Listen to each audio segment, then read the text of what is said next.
Welcome to Anand Parmar classes. दोस्तों अपन ने जो है उत्तर वैदिक काल जो है वो पूरा पढ़ लिया, ऋग्वैदिक काल पूरा पढ़ लिया। अपना जो इसके पहले वीडियो था वो था दोस्तों वैदिकोत्तर, माफ कीजिएगा, अपना जो पहले इसके पहले का जो वीडियो था वो था दोस्तों वैदिकोत्तर काल। और वैदिकोत्तर काल को ही क्या बोलते हैं? पोस्ट ऋग्वैदिक पीरियड। मतलब ऋग्वैदिक काल के बाद या वैदिक सभ्यता के बाद का जो काल आता है उसको बोलते हैं वैदिकोत्तर काल, और उसे ही बोलते हैं पोस्ट ऋग्वैदिक पीरियड। मतलब ऋग्वैदिक पीरियड और उत्तर ऋग्वैदिक पीरियड अपन पढ़ चुके हैं।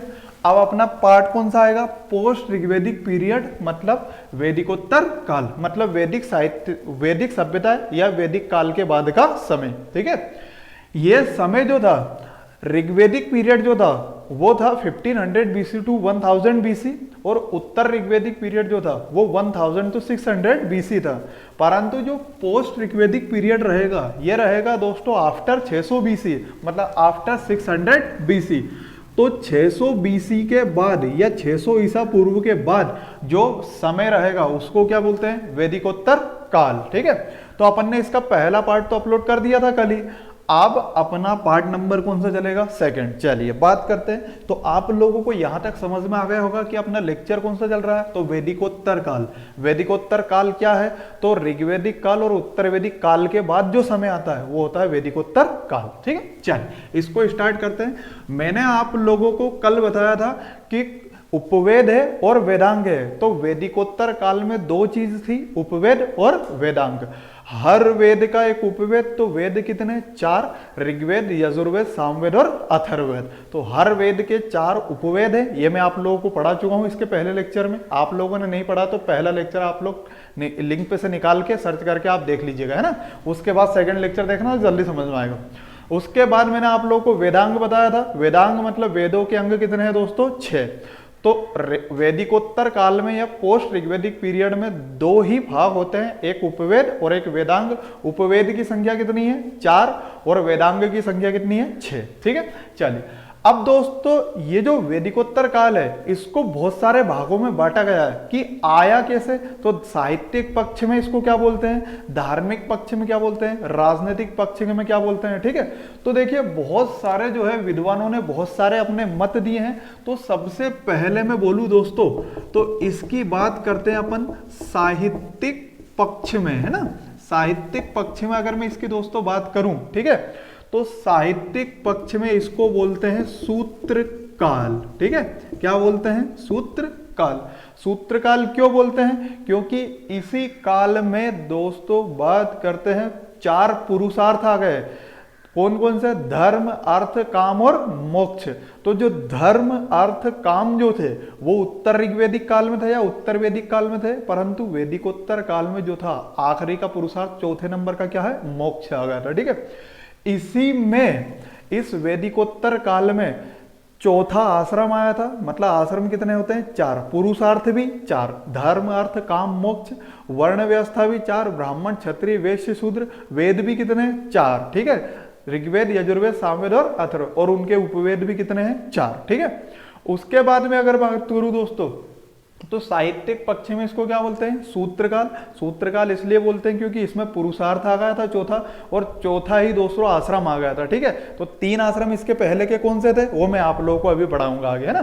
तो साहित्यिक पक्ष में इसको क्या बोलते हैं? सूत्रकाल। तो कभी एग्जाम में क्वेश्चन आ जाए कि सूत्रकाल का टाइम पीरियड क्या है, तो 600 BC के बाद। ठीक है, तो इस वैदिकोत्तर काल को ही साहित्यिक पक्ष में क्या बोलते थे? सूत्रकाल। ठीक, चलिए आगे बात करते हैं दोस्तों।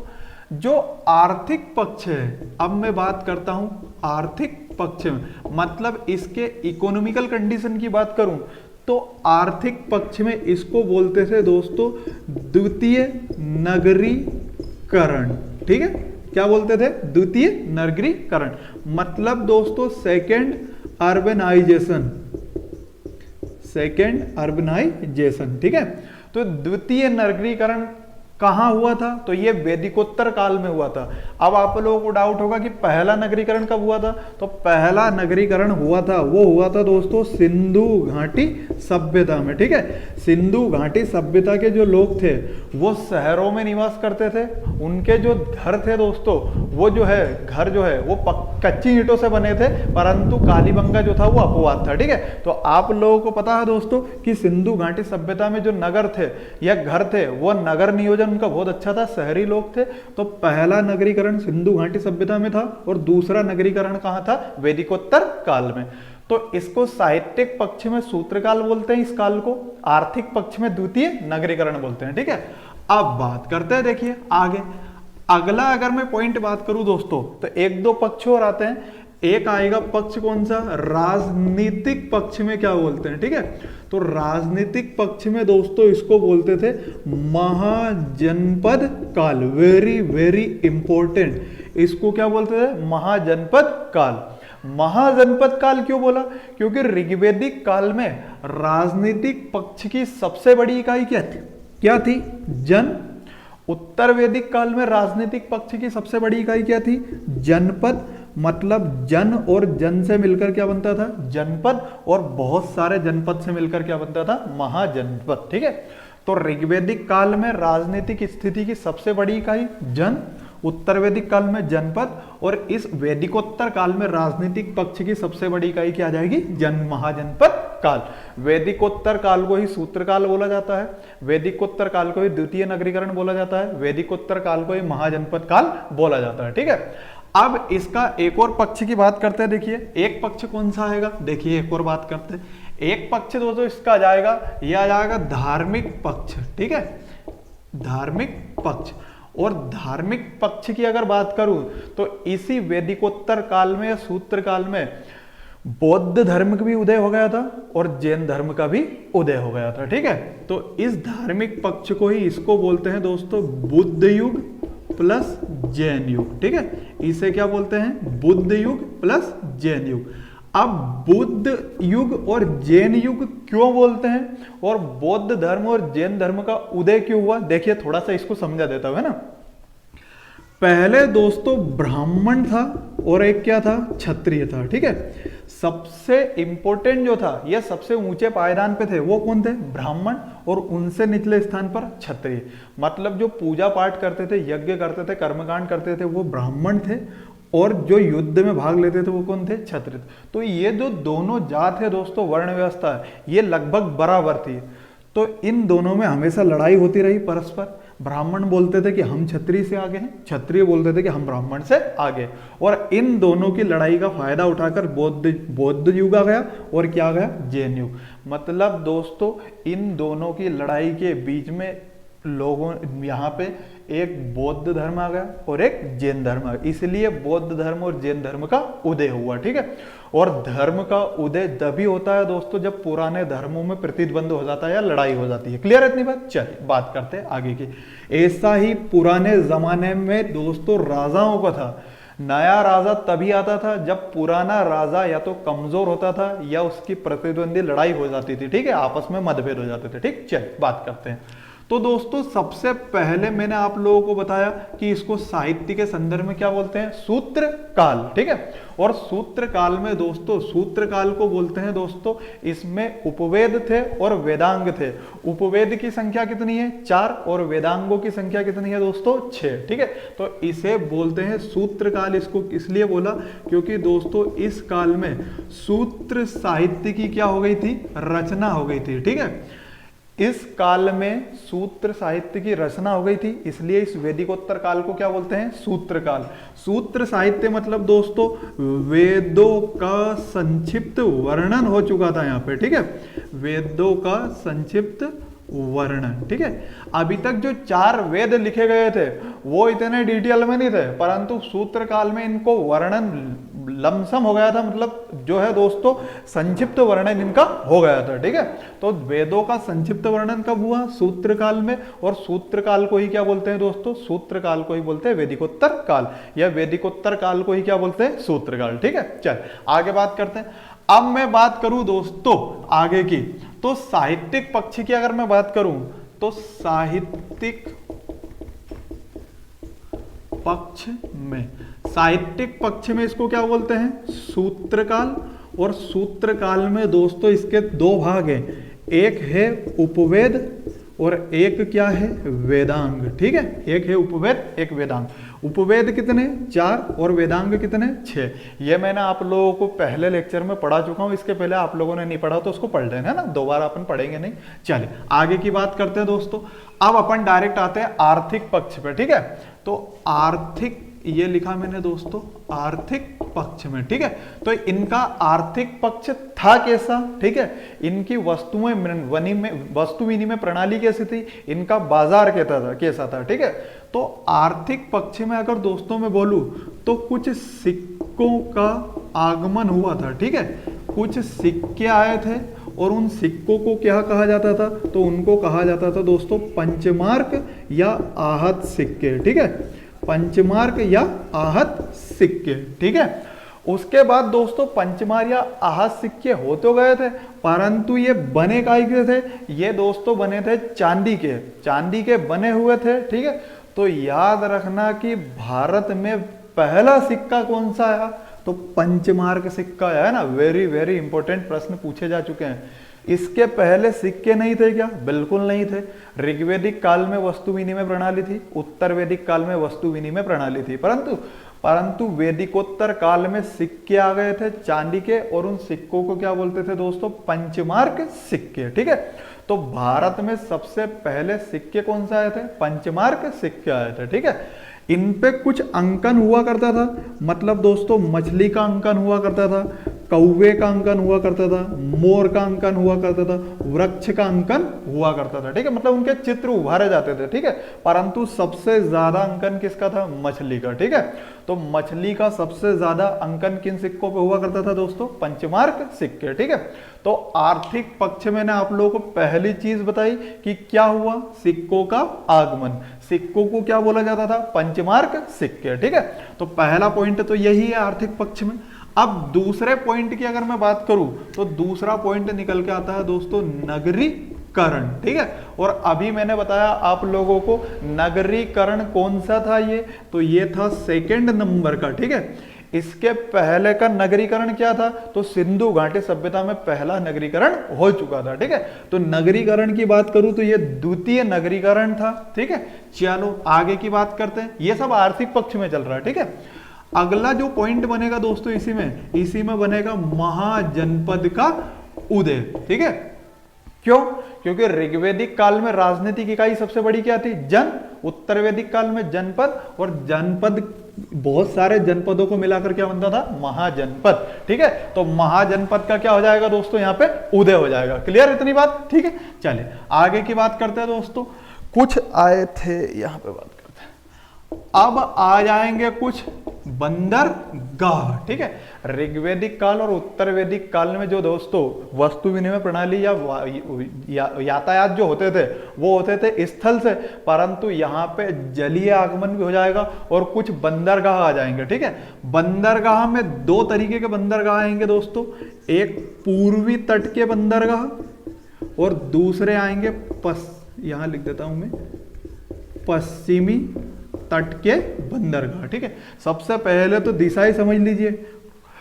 तो दोस्तों ये होती है उत्तर दिशा, ये होता है दक्षिण, इधर होते हैं पूर्व और इधर क्या होता है?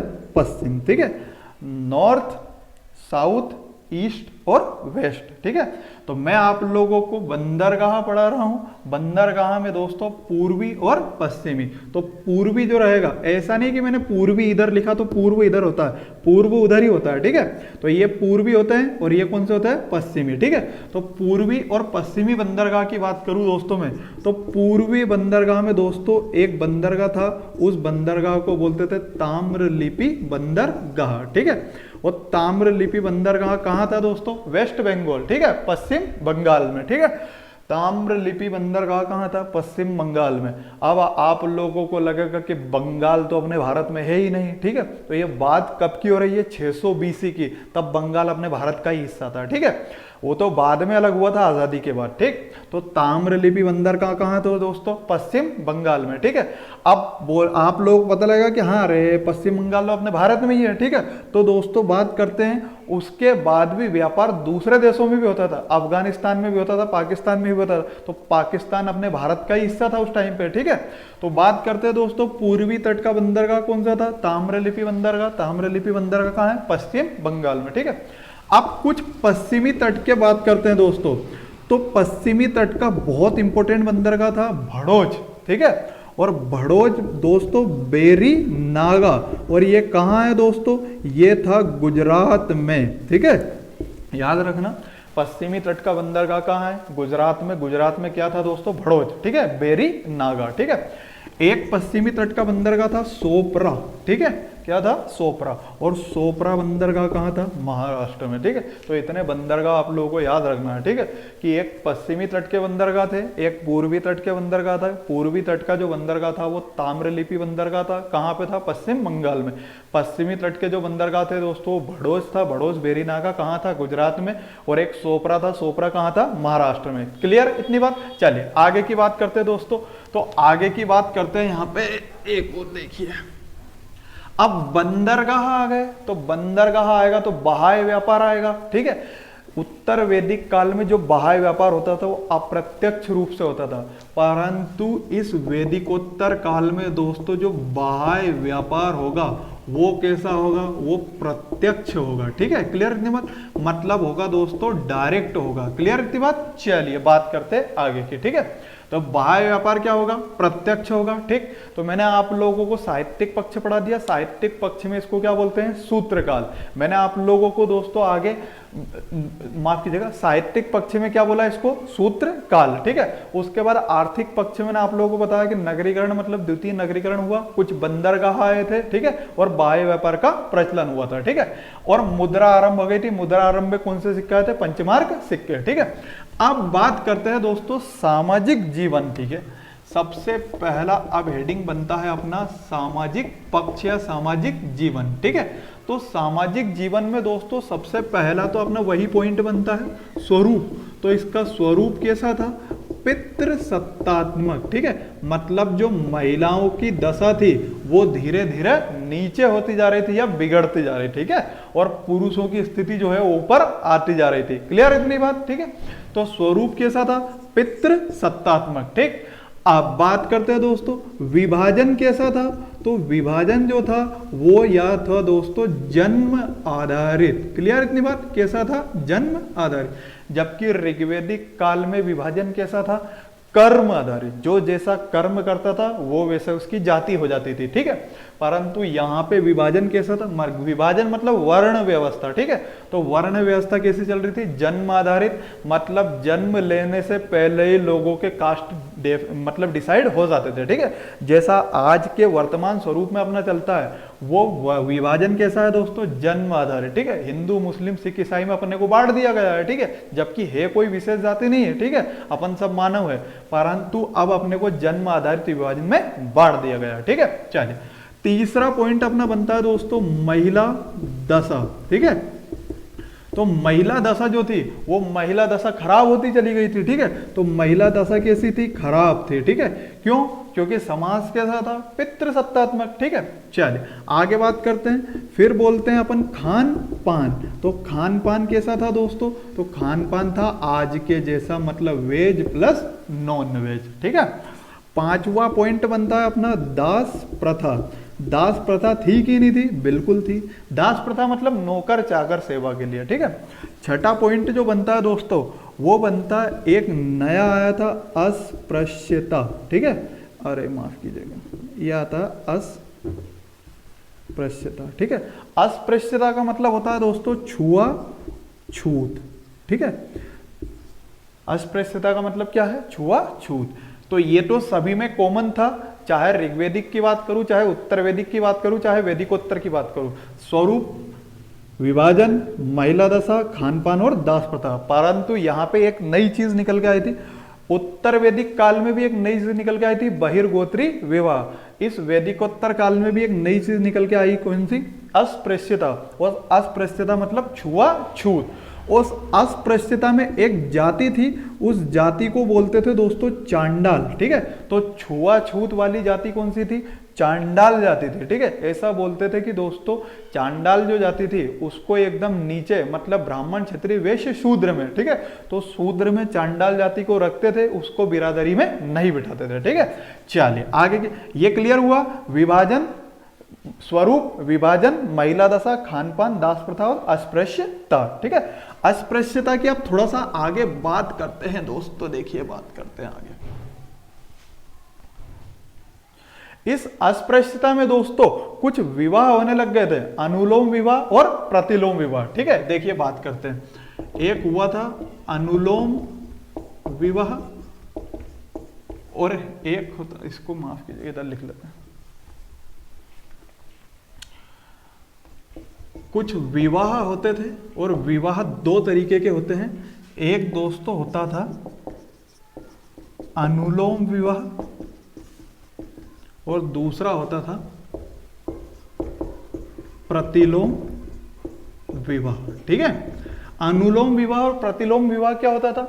अनुलोम विवाह में दोस्तों अगर मैं बात करूं तो जो वर था वो था उच्च कुल का, मतलब ऊंचे कुल का। ठीक है, और जो वधु थी, ठीक है, वो होती थी निम्न कुल की। क्लियर इतनी बात? ये ध्यान रखना, परीक्षा में पूछा गया है। ठीक है, विवाह दो तरीके के थे। कहां पे? वैदिकोत्तर काल में। एक अनुलोम विवाह, एक प्रतिलोम विवाह। अनुलोम विवाह जो था उत्तर वैदिक काल में विवाह जो थे बहिर्गोत्री विवाह थे बस। ठीक है, परंतु वैदिकोत्तर काल में विवाह आते आते दो तरीके में बढ़ गया, एक अनुलोम विवाह, एक प्रतिलोम विवाह। अनुलोम विवाह में वर मतलब लड़का, वधु मतलब लड़की। ठीक है, तो जो वर होता था वो उच्च कुल का होता था और वधु होती थी वो निम्न कुल की होती। ठीक है, परंतु प्रतिलोम विवाह में दोस्तों जो वर होता था वो होता था निम्न कुल का और जो वधु हुआ करती थी वो होती थी दोस्तों उच्च कुल की। क्लियर इतनी बात? ठीक है, चलिए बात करते हैं। विवाह दो तरीके के, अनुलोम विवाह, प्रतिलोम विवाह। रटना नहीं है, समझना है ना, अपने आप याद हो जाएगा।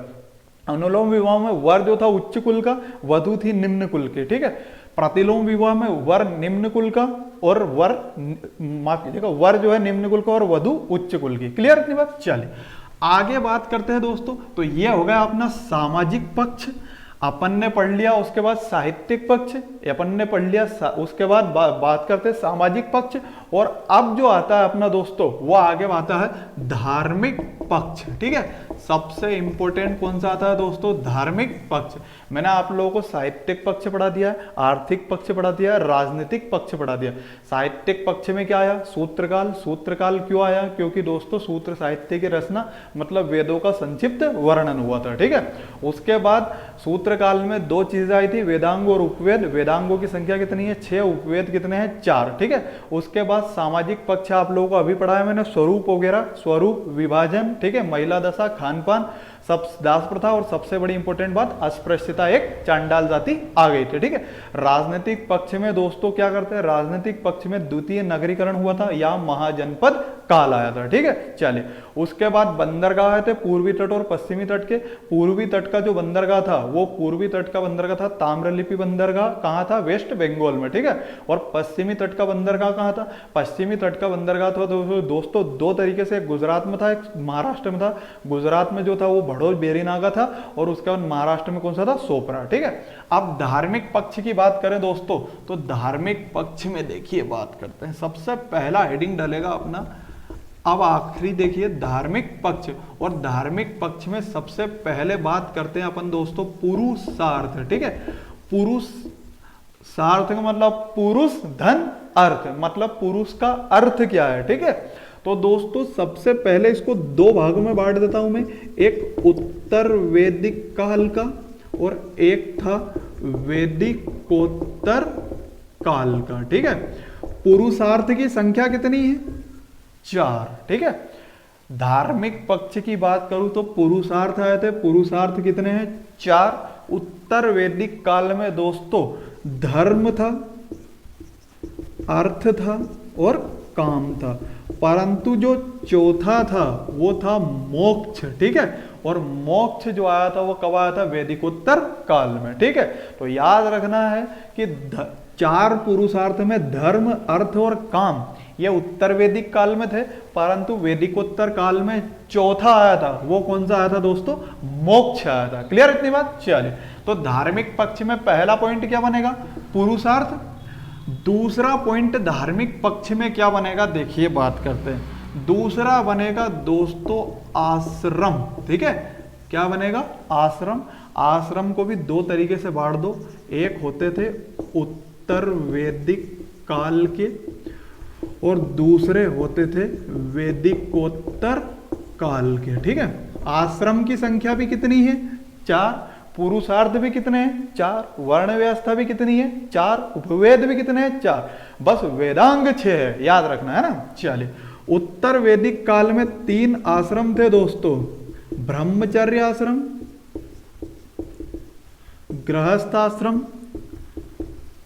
वानप्रस्थ आश्रम। ठीक है, 4 आश्रम होते थे, ब्रह्मचर्य, गृहस्थ और वानप्रस्थ। ठीक है, जो ब्रह्मचर्य आश्रम होता था वो होता था 0 से 25 वर्ष के बीच में, गृहस्थ आश्रम होता था 25 से 50 वर्ष के बीच में, वानप्रस्थ होता था 50 से 75 वर्ष के बीच में। मतलब 0 to 25 ब्रह्मचर्य आश्रम, 25 to 50 गृहस्थ आश्रम और 50 to 75 वानप्रस्थ आश्रम। सभी में 25 पे डिफरेंस है। ठीक है, रटना बिल्कुल नहीं, अपने आप याद होएगा। ठीक है, परंतु सबसे इंपॉर्टेंट, सबसे आखिरी का कौन सा आश्रम था दोस्तों? संन्यास आश्रम। और संन्यास आश्रम चलता था 75 to 100। ठीक है, मतलब व्यक्ति जो है वो 75 से 100 वर्ष के बीच में जब होता था, 75 वर्ष का हो जाता था, तब वो कौन सा आश्रम ग्रहण करता था? संन्यास आश्रम। संन्यास आश्रम मतलब ऐसा बोलते हैं ना कि दोस्तों 70-75 साल तक जितना बात करते हैं, जितना कमाना है आप लोग को, गृहस्थ जीवन बिताना है जब तक बिता लो, और उसके बाद क्या धारण कर लो? संन्यास। मतलब प्रभु की लीला, प्रभु की भक्ति में लग जाए, तभी तुमको स्वर्ग जो है वो नसीब होगा। ठीक है, तो यही बोलते थे कि संन्यास आश्रम जो था वो 75 to 100 ईयर्स के बीच में होता था। ठीक है, चलिए, तो याद रखना कि धार्मिक पक्ष में आश्रम कितने थे? 4 आश्रम में से 3 आश्रम माफ कीजिएगा उत्तर वैदिक काल में था। पहला आश्रम कौन सा था? ब्रह्मचार्य आश्रम, 0 से 25 वर्ष के बीच में। दूसरा कौन सा था? गृहस्थ आश्रम, 25 से 50 वर्ष के बीच में। तीसरा कौन सा था? वानप्रस्थ आश्रम। वानप्रस्थ आश्रम कौन सा था दोस्तों? ये 50 से 75 के बीच में। और आखिरी का कौन सा था? संन्यास आश्रम, वो 75 से कब तक? 100 के बीच में। क्लियर इतनी बात? तो धार्मिक पक्ष में 3-4 चीजें निकल के आएगी। पहला पुरुषार्थ और दूसरा क्या है? आश्रम। चलिए आगे की बात करते हैं। इसी धार्मिक पक्ष में दोस्तों इस वैदिकोत्तर काल में कुछ आ जाएंगे विवाह। ठीक है, क्या आ जाएंगे? विवाह। मैंने विवाह आप लोगों को उत्तर वैदिक काल में भी पढ़ाए थे। उत्तर वैदिक काल में जो विवाह थे दोस्तों वो होते थे बहिर्गोत्रीय विवाह, मतलब दूसरे गोत्र में विवाह होते थे। ठीक है, परंतु वैदिकोत्तर काल के आते आते या पोस्ट ऋग्वेदिक काल में दोस्तों 2 तरीके के विवाह है, एक अनुलोम विवाह, एक प्रतिलोम विवाह। अनुलोम प्रतिलोम मैंने आप लोगों को अभी पढ़ा दिया है। अनुलोम विवाह में वर उच्च कुल का, वधु निम्न कुल की। प्रतिलोम विवाह में वर निम्न कुल का और वधु उच्च कुल की। ठीक है, अब बात करते हैं धार्मिक पक्ष में। मैंने आप लोगों को पुरुषार्थ पढ़ाया पहला, दूसरा क्या पढ़ाया? आश्रम, और तीसरा क्या पढ़ा रहा हूं दोस्तों? विवाह। तो विवाह जो है इसको भी 2 तरीके से बांटा गया था। ठीक है, धार्मिक पक्ष। ठीक है, और धार्मिक पक्ष में अगली चीज क्या निकल के आती है? विवाह। और विवाह को 2 तरीके से बांटा गया था। कैसे? पहले जो विवाह थे वो थे धर्म के अनुरूप, मतलब धर्म के अनुसार। ठीक है, और दूसरे थे दोस्तों वो थे धर्म के विपरीत। ठीक है, या धर्म के विरुद्ध। ठीक है, पहले तरीके के जो विवाह होते थे वो धर्म के अनुरूप थे और दूसरे कौन से थे? धर्म के विपरीत। ठीक है, धर्म के अनुरूप था दोस्तों वो था ब्रह्म विवाह। ठीक है, धर्म के अनुरूप पहला विवाह कौन सा था? ब्रह्म विवाह। और सबसे सर्वाधिक मान्य विवाह कौन सा था? ये ब्रह्म विवाह ही था। ठीक है, दूसरा कौन सा था दोस्तों? देव विवाह। ठीक है, एक था ब्रह्म विवाह, एक था देव विवाह। ठीक है, एक था दोस्तों आर्ष विवाह। क्लियर इतनी बात? ठीक है। धर्म के अनुरूप ब्रह्म विवाह, देव विवाह, आर्ष विवाह, और एक था दोस्तों प्रजापत्य विवाह। क्लियर इतनी बात? ठीक है। तो धर्म के अनुरूप 4 विवाह थे, ब्रह्म विवाह, देव विवाह, आर्ष विवाह और प्रजापत्य विवाह। जो धर्म के विपरीत थे दोस्तों, धर्म के विपरीत जो थे, उसमें पहला विवाह जो था वो था दोस्तों असुर विवाह, असुर विवाह। दूसरा था गंधर्व विवाह, तीसरा था पैशाच विवाह, और चौथा था राक्षस विवाह। ठीक है। चलिए, धर्म के अनुरूप 4 विवाह, मतलब है तो बहुत सारे विवाह, परंतु इंपॉर्टेंट यही थे अपने, है ना। यहीं से परीक्षा में प्रश्न पूछे जाते हैं कि धार्मिक पक्ष में विवाह जो थे वो 2 तरीके के थे। ठीक है। एक धर्म के अनुरूप, एक धर्म के विपरीत। उसमें भी 2 तरीके में दोस्तों अनुलोम विवाह और प्रतिलोम विवाह थे। ठीक है। धर्म के अनुरूप थे ब्रह्म विवाह। ब्रह्म विवाह सबसे इंपॉर्टेंट था, सर्वाधिक मान्य विवाह ब्रह्म विवाह था। एक था देव विवाह। देव विवाह मतलब दोस्तों रीति रिवाज के अनुसार। ठीक है। आर्ष विवाह में दोस्तों जो है, इस आर्ष विवाह में वर वधु पक्ष द्वारा वर पक्ष को कुछ उपहार दिया जाता था, और उपहार में क्या दिया जाता था, तो उसमें दिया जाता था दोस्तों 1 जोड़ी बैल और गाय दिए जाते थे। ठीक है। तो याद रखना, ब्रह्म विवाह सर्वाधिक मान्य, देव विवाह मतलब रीति रिवाज के अनुसार, आर्ष विवाह में वधु पक्ष द्वारा वर पक्ष को कुछ उपहार दिया जाता था, और प्रजापत्य विवाह जो था ये विवाह होता था दोस्तों बिना दहेज के विवाह होता था। ठीक है। मतलब इसमें दहेज नहीं लेते थे। ठीक है। तो बहुत अच्छा विवाह था प्रजापत्य विवाह, मतलब बिना दहेज के विवाह होता था। ठीक है। मतलब वधु पक्ष वाले को दोस्तों ज्यादा टेंशन भी नहीं थी। ठीक है। चलिए, अब धर्म के विपरीत जो था वो सबसे पहला था कौन सा दोस्तों, असुर विवाह।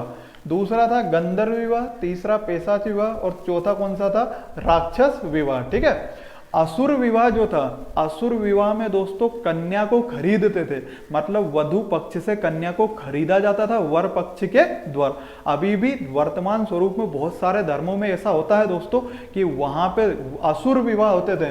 असुर विवाह मतलब कन्या को खरीद कर विवाह होते थे। ठीक है। मतलब कन्या की बोली लगती थी कि कन्या वाले बोलते थे भैया हमारी बेटी जो है 30 लाख में, ठीक है, कि 30 लाख में आप ले जाओ, 20 लाख में ले जाओ, 5 लाख में ले जाओ। ठीक है। तो ऐसे असुर विवाह होते थे कन्या को खरीद कर। गंधर्व विवाह जो था वो दोस्तों प्रेम विवाह, ठीक है, लव मैरिज जो आज के जमाने में बोलते हैं। ठीक है। तो गंधर्व विवाह मतलब प्रेम विवाह। तो गंधर्व विवाह पहले भी मान्य नहीं था, धर्म के विपरीत था, और आज भी धर्म के विपरीत है ना। मतलब बहुत सारे जो पुराने रीति रिवाज के लोग हैं वो गंधर्व विवाह मतलब प्रेम विवाह को मान्य नहीं बताते हैं। ठीक है। तो इसको धर्म के विपरीत ही लिखा गया है। पैशाच विवाह मतलब, पैशाच विवाह यह था दोस्तों कि मानसिक रूप से कोई लड़की ग्रसित है या कोई स्त्री सोई हुई है, ठीक है, तो उसको उठा के ले जाना, ठीक है, उसको बोलते थे पैशाच विवाह। और राक्षस विवाह वो होता था जब दोस्तों कोई राजा दूसरे राजा को हरा देता था और उसकी पत्नी से वो विवाह कर लेता था। ठीक है। ऐसा बहुत सारे हुआ, महाजनपद काल से अपना यही स्टार्ट होगा। ठीक है। कि एक राजा दूसरे राजा को हराएगा और उस राज्य पे अपना शासन करेगा और उसकी पत्नी को अपनी पत्नी बना लेगा। क्लियर है इतनी बात? ठीक है। तो धार्मिक पक्ष में कुछ विवाह हुए थे, वो धर्म के अनुरूप और धर्म के विपरीत। धर्म के अनुरूप कौन से थे? ब्रह्म विवाह, देव विवाह, आर्ष विवाह, प्रजापत्य विवाह। इधर धर्म के विपरीत कौन से थे दोस्तों? असुर विवाह, राक्षस विवाह, गंधर्व विवाह और पैशाच विवाह। ठीक है। तो मैंने आप लोगों को ये वैदिकोत्तर काल पूरा पढ़ा दिया। यहां तक अपना जो खत्म हुआ दोस्तों, ये हुआ 600 BC के बाद का। ठीक है। अब अपना चलेगा इसके बाद महाजनपद काल, और महाजनपद काल में ही अपने को बौद्ध धर्म पढ़ना है और इसी में पढ़ना है अपने को जैन धर्म। ठीक है। इसको एक बार और रिवाइज कर लेते हैं दोस्तों। वैदिकोत्तर काल को ही सूत्र काल बोलते हैं। क्यों? क्योंकि साहित्यिक पक्ष में सूत्र काल होते हैं। सूत्र काल का मतलब सूत्र साहित्य की रचना, सूत्र साहित्य की रचना मतलब वेदों का संक्षिप्त वर्णन। और सूत्र काल में, सूत्र साहित्य में 2 पार्ट में बांटा गया है इसको, एक उपवेद और एक वेदांग। उपवेद की संख्या कितनी? 4। हर वेद का एक उपवेद। वेदांगों की संख्या कितनी है? 6। और वेदों के वेदों के अंग कितने हैं? 6। और हर वेद के अंग को शरीर के अंगों से तुलना की गई है। ठीक है। दूसरा मैं बात करूं दोस्तों, तो दूसरा आप लोगों को बताया था मैंने राजनीतिक पक्ष में महाजनपद काल का उदय हो गया था, महाजनपद काल में द्वितीय नगरीकरण हो गया था। अगर नगरीकरण के पक्ष में बात करूं तो द्वितीय नगरीकरण था। सामाजिक पक्ष में बात करूं तो स्वरूप जो था पितृसत्तात्मक था, महिला दशा खराब थी, ठीक है। विभाजन था जो था वो दोस्तों ब्राह्मण क्षत्रिय वैश्य शूद्र में था, ठीक है। उसके बाद अगर मैं आगे की बात करूं, खान पान जो था वेज नॉन वेज था, दास प्रथा थी। परंतु इस समय एक निम्न कुल की जाति आ गई थी, उसको क्या बोलते थे, चांडाल, ठीक है। चांडाल मतलब अस्पृश्यता का उद्भव हो गया था, ठीक है। धार्मिक पक्ष की बात करूं तो बौद्ध युग और बौद्ध युग और जैन युग यहाँ पे उदय हो चुका था। मतलब बौद्ध धर्म और जैन धर्म का उदय हो गया था। क्यों हुआ था? क्योंकि ब्राह्मण क्षत्रिय दोनों की लड़ाई के बीच इन लोगों ने फायदा उठा लिया था, ठीक है। फिर धार्मिक जीवन की बात करूं तो धार्मिक जीवन में मैंने आप लोगों को पुरुषार्थ बताया। पुरुषार्थों की संख्या कितनी है? 4। उत्तर वैदिक काल में 3 पुरुषार्थ थे, धर्म अर्थ काम और माफ कीजिएगा, धर्म अर्थ और काम। परंतु मोक्ष कब आया था? वैदिकोत्तर काल में, मस्ट पोस्ट ऋग्वेदिक पीरियड में। दोस्तों 4 आश्रम थे इसी में। 4 आश्रम कौन से थे? 4 आश्रम में एक तो ब्रह्मचर्य आश्रम, दूसरा था गृहस्थ आश्रम, तीसरा था वानप्रस्थ आश्रम। ये तीनों तो उत्तर वैदिक काल में थे और चौथा जो था संन्यास आश्रम इसमें वैदिकोत्तर काल में आ गया। ऐसा नहीं कि चौथा ही था, इसमें चारों थे, ठीक है। पुरुषार्थ भी 4 थे और आश्रम भी 4 थे, परंतु 3 पहले से आ चुके थे, चौथा यहाँ पे आया था, ठीक है। उसके बाद यहाँ पे विवाह आए थे। विवाह जो थे वो धर्म के अनुरूप थे, धर्म के विपरीत थे। ये धर्म के अनुरूप में मैंने आप लोगों को बता दी, ये धर्म के विपरीत बता दी। तो ये जो अपना मैटर हुआ खत्म पूरा, ये 600 BC के बाद का हुआ, मतलब वैदिकोत्तर काल अपना पूरा खत्म हुआ। इसके बाद जो चलेगा दोस्तों वो चलेंगे महाजनपद काल। महाजनपद काल में आप लोगों ने मगध साम्राज्य का नाम सुना होगा, सबसे बड़ा साम्राज्य वही था। तो अपने को अगले लेक्चर में वही पढ़ना है, ठीक है। आई होप आप लोगों को मैंने इतना अच्छे से समझाया कि इतना अच्छा कोई आप लोगों को समझा भी नहीं सकता, ठीक है। तो पूरा डीप में पढ़ाया है MPPSC लेवल का, आप लोग पढ़िए, आप लोग लॉकडाउन का फायदा उठाइए। ऐसा नहीं कि लॉकडाउन के बाद वैकेंसी आएगी तो तभी पढ़ेंगे, क्योंकि दोस्तों हकीकत यह है कि वैकेंसी अभी जो है, अभी वैकेंसी आनी नहीं है, क्योंकि लॉकडाउन चल रहा है। तो अर्थव्यवस्था मतलब इकोनॉमिकल कंडीशन वैसे डगमगा रही है अपने देश की, है ना। तो वैकेंसी आए या ना आए इसके भरोसे नहीं बैठना। बहुत सारे बरसाती में डग रहते हैं स्टूडेंट कि जब वैकेंसी आएगी, जब मैं फॉर्म डालूंगा और 2 महीने में एग्जाम क्लियर कर दूंगे। ऐसा बिल्कुल नहीं होता दोस्तों, क्योंकि बहुत सारे स्टूडेंट वो 5-5, 6-6 साल से तैयारी कर रहे हैं, ठीक है। तो आप लोग भी तैयारी करते हो, लॉकडाउन का फायदा उठाइए। इंटरटेनमेंट के साथ साथ दोस्तों पढ़ाई भी जरूरी है, तो आप लोग पढ़ाई करते रहिए। और मेरा ये यकीन है, ये मेरा मानना है कि जिसने इस लॉकडाउन में सीरियस पढ़ाई की है उसका सिलेक्शन 100% लिख के देता हूं मैं, है ना। उसका सिलेक्शन होना है, क्योंकि लॉकडाउन में दोस्तों बहुत सारे स्टूडेंट पढ़ाई नहीं कर रहे हैं ना। मेरे भी बहुत सारे स्टूडेंट का कॉल आया था कि सर पढ़ाई कैसे करना, लॉकडाउन में घर पे पढ़ाई नहीं हो रही। तो आप लोग 2-3 घंटे का आराम से सुबह टाइम निकाल लीजिए, शाम को टाइम निकाल लीजिए, आप लोग ईमानदारी से पढ़ाई कीजिए ना। लॉकडाउन को व्यर्थ नहीं गंवाना है। आप लोगों को लॉकडाउन है वो तो ऐसा नहीं करना है कि हमारी तो कंडीशन ही पूरी खराब हो गई। तो स्टूडेंट लोगों को सबसे ज्यादा फायदा हुआ है, क्योंकि स्टूडेंट लोग इस लॉकडाउन में कुछ काम नहीं है तो आप लोग पढ़ाई कर सकते हो, ठीक है। चलिए तो बने रहिए हमारे साथ। अगर वीडियो अच्छा लगे तो लाइक और सब्सक्राइब करें। Thank you.